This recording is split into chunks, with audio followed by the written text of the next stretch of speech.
नमस्कार दोस्तों, मैं आपका अपना डॉक्टर अंकुर बिजावत फिर एक बार नई वीडियो सीरीज लेके आया हूं।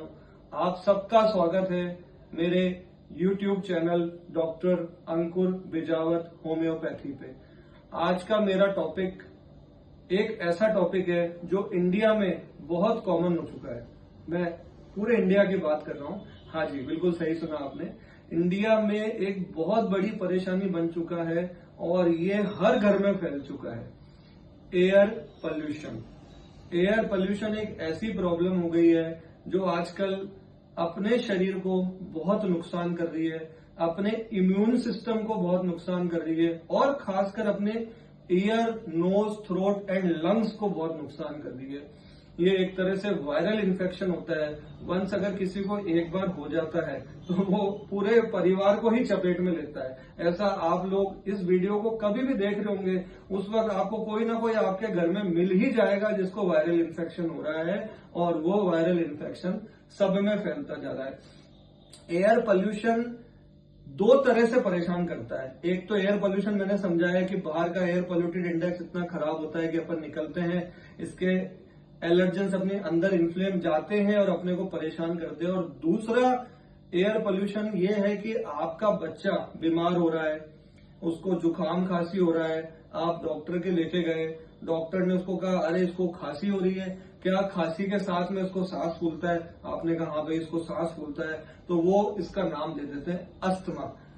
तो वो अपने को ज्यादा परेशान करती है बात कि मेरा इतना छोटा बच्चा और उसे अस्थमा हो गया। हाँ दोस्तों, आज का अपना टॉपिक है अस्थमा। अस्थमा में हम लोग इसको अस्थमा बोलते हैं, टी साइलेंट होता है। ये तो खैर एक छोटी सी बात है आप लोगों को समझाने के लिए, पर मैं अस्थमा को आज आप सबको इसलिए समझाना चाह रहा हूं कि मासेज में बहुत मिथ है कि बस नॉर्मल अगर खांसी जुकाम होता है तो डॉक्टर के जाते हैं, डॉक्टर बिना डायग्नोज करे, बिना टेस्ट करे हुए ही पंप चालू कर देता है। वंस वो पंप एक बार चालू हो जाता है और छोटी उम्र में चालू हो जाता है, उसको छोड़ना बहुत मुश्किल होता है और वो लंबा अगर 50, 55, 60 साल तक चलता है तो आप खुद ही सोचिए लंग्स की, फेफड़ों की क्या हालत होती है। अस्थमा एक वो बीमारी है जिसमें अपनी ट्यूब्स, लंग्स की जो ट्यूब्स होती है उनके अंदर कफ जमना स्टार्ट हो जाता है। वंस कफ जमना स्टार्ट होता है तो उसमें कॉन्स्ट्रिक्शन मतलब सिकुड़न होना स्टार्ट हो जाती है। तो उसमें क्या क्या सिम्टम आते हैं? उसमें सिम्टम आते हैं कि बार बार पेशेंट को खांसी चलने लग जाती है, खांसी चलने के साथ साथ उसको बलगम जमना स्टार्ट हो जाता है, खांसी जो चलती है वो खड़खड़ वाली खांसी चलने लग जाती है और अगर वो पैदल चलता है तो उसको सांस फूलने लग जाता है, सीढ़ियां उतरता चढ़ता है तो उसको सांस फूलने लग जाता है और वो रात को सोता है तो या तो उसका मुंह खुला हुआ रहता है या फिर उसके फेफड़ों में से सीटी की आवाज आने लग जाती है।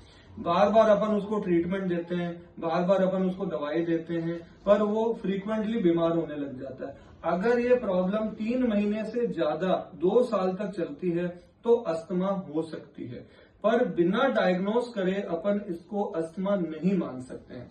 अस्थमा डायग्नोज करने के लिए कई टूल्स होते हैं, कई टेस्ट होते हैं, उन टेस्ट के द्वारा हम अस्थमा को डायग्नोज कराया जा सकता है। जैसे मेरे पास एक 3 साल का बच्चा आया, उसको फ्रीक्वेंटली खांसी हो रही थी, खांसी वही खड़खड़ वाली खांसी हो रही थी, उसके पेरेंट्स बहुत परेशान हो रहे थे।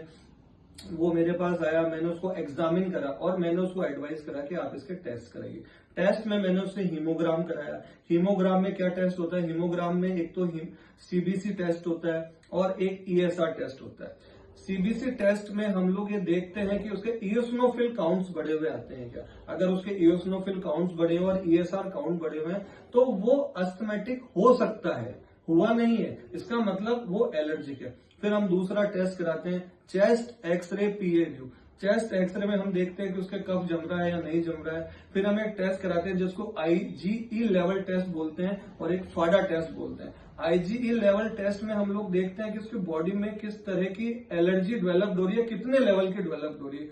अगर ये दोनों टेस्ट बढ़े हुए आ रहे हैं तो इसका मतलब उसको बॉडी में जो एलर्जेंस है, आउटर एलर्जेंस है, वो अंदर सबसाइडेड हो रहे हैं, अंदर तक पहुंच रहे हैं, इसकी body lungs airway hyper sensitive हो रहे हैं और वो इस चीज को रोक नहीं पा रहे, बाहर निकाल नहीं पा रहे। कफ का ये काम होता है कि ये सब चीज यहाँ फिल्टर होकर यहाँ जम जाती है, फिर अपन सुबह कफ निकालते हैं तो ये चीजें बाहर निकल जाती है, मन से अंदर जमने लग जाती है, तो ये धीरे धीरे धीरे धीरे करके आगे बढ़ना स्टार्ट हो जाता है। ये इसके बाद एक बीमारी होती है जिसको हम लोग बोलते हैं सीओपीडी बीमारी, क्रोनिक ऑब्स्ट्रक्टिव पल्मोनरी डिजीज। ये एक बीमारी ऐसी है जो धीरे धीरे जिसको लंबे टाइम तक एलर्जी रहती है उसको वो सीओपीडी का रूप ले लेती है। सीओपीडी में एक पल्मोनरी फंक्शन टेस्ट होता है, वो बहुत जरूरी टेस्ट होता है अस्थमा को डायग्नोज करने के लिए। उसके अंदर FEV1C की एक जांच होती है जिससे अगर वो लेस देन 60% होती है तो वो सीओपीडी बन जाता है। इसमें ऑब्स्ट्रक्टिव भी होती है, रिकंस्ट्रक्टिव भी होती है। ऑब्स्ट्रक्शन तो मतलब ये हो गया कि अंदर जो एलर्जेंस के पार्टिकल है वो धीरे धीरे आपके ब्रोंकस पे या लंग्स में जमने स्टार्ट हो जा रहे हैं।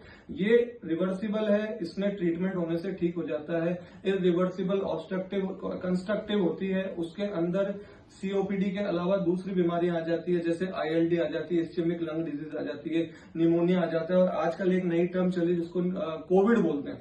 इन सब के अंदर क्या होता है, फेफड़ा प्रॉपर फूलता नहीं है। वंस अगर वो फेफड़ा प्रॉपर नहीं फूलता है, सिकुड़ना स्टार्ट हो जाता है, तो अंदर बहुत सीवियर कफ जमना स्टार्ट हो जाता है और पेशेंट को सांस का उठाव होना स्टार्ट हो जाता है। इसको कबूतर बीट की एलर्जी भी बोला जाता है, ILD डिजीज को। तो मित्रों, ये सब चीजें, ये सब टेस्ट करा के अगर ये सब टेस्ट पॉजिटिव आते हैं तो हम समझते हैं कि अगले को अस्थमा हो गया है। अस्थमा भी एक तरह की ये टर्म है, आज को हम कॉमन भाषा में बोलते हैं, पर सीओपीडी बोला जाता है। अगर आपको एलर्जिक अस्थमा है, अगर आपको निमोनिया है, अगर आपको रिकरेंट कफ विद कोल्ड है, अगर आप बार बार बीमार हो जाते हैं, अगर आपकी बार बार इम्यूनिटी कमजोर हो जाती है, इन सबका इलाज एंड में जाके आपको महसूस होगा कि होम्योपैथिक ही है। आपको होम्योपैथिक में ही आना पड़ेगा। एक अच्छे होम्योपैथिक डॉक्टर को आप दिखाएंगे तो आपका केस स्टडी लेगा, प्रॉपर मेडिसिन देगा, प्रॉपर डायग्नोसिस करेगा और आपको अच्छी दवाई लिखेगा। एलोपैथी के साथ साथ ये दवाइयां भी कंटिन्यूस चलती है। कई पेशेंट्स आते हैं जो पंप ले रहे हैं, मैं उनको ये कहता हूँ भैया पंप बंद मत करो, पंप लेते रहो, पर धीरे धीरे जब आपकी इम्यूनिटी बनती रहे, आपके बॉडी में जो खराब एलर्जेंस चले गए हैं या वो प्रॉपर फिल्टर नहीं हो पा रहे हैं, जब वो धीरे धीरे इन चीजों में आराम मिलने लगे, तब आप एलोपैथिक कम करिए। ठीक है, तो मित्रों, मैंने आपको समझाया कि अस्थमा क्या होता है, सीओपीडी क्या होता है, ये क्यों होता है। आजकल मैंने देखा है कि खराब एटमॉस्फेयर एक बहुत कॉमन कारण है। केमिकल का पोल्यूशन हो गया, धूल हो गई, बहुत ज्यादा धूल चलती है एनवायरनमेंट में। कोई सीमेंट फैक्ट्री में काम करता है, कोई बहुत से लोग हैं जिनको स्मोकिंग की हैबिट होती है, जिसको स्मोकर्स खांसी बोला जाता है। ये बहुत कॉमन हो गई आजकल। बहुत से बच्चे शीशा पीते हैं, हुक्का पीते हैं, वो लोग इतने परेशान होते हैं। ये जो एलर्जन के पॉल्यूटेंट्स है, ये जरूरी नहीं आपके लंग्स को ही नुकसान करे, ये धीरे धीरे आपके लीवर को, आपके किडनी को, आपके हार्ट को, आपके डाइजेशन को भी नुकसान करते हैं। इससे सांस फूलना स्टार्ट हो जाती है, आपका डाइजेशन खराब हो जाता है। तो इसलिए इन सब चीजों को दूर रहिए। खाने पीने में आप योगा करिए, प्राणायाम करिए, वॉक करिए, अपने आप को इम्यूनिटी बढ़ाइए, होम्योपैथिक भी लीजिए और ये सब योगा प्राणायाम भी साथ करिए। तो मित्रों, ये सब चीजें अगर आप साथ करेंगे तो धीरे धीरे आप अस्थमा से जीत सकते हैं। थैंक यू, धन्यवाद।